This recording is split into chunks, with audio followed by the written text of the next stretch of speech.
اور پھر انسان جب گھر سے نکلتا ہے تو اس کے لیے بھی مسنون دعا ہے، لیکن اس طرف ہماری توجہ ہی نہیں ہے۔ ہر انسان یاد کر سکتا ہے،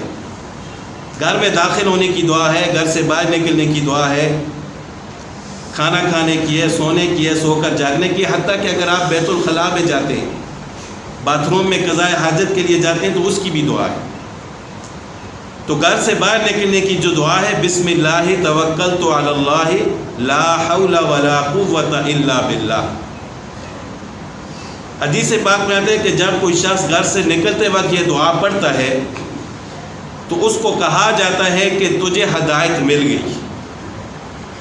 اور تیری حفاظت کر دی گئی، تجھے بچا دیا گیا،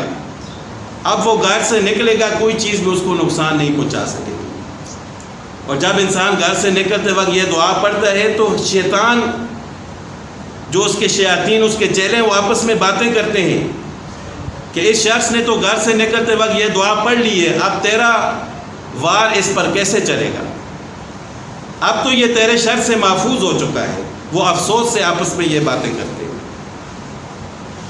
تو ان دعاؤں کو یاد کرنا چاہیے، اپنے بچوں کو یاد کروائیں، چھوٹی چھوٹی کتابیں میں ملتی ہیں، نیٹ پر بھی مل جاتی ہیں آج کل یہ مسنون دعائیں، ان سے بڑی کوئی طاقتور چیز نہیں ہے۔ یہ دعائیں رسول اللہ صلی اللہ علیہ وسلم نے صحابہ کرام کو سکھائی ہیں۔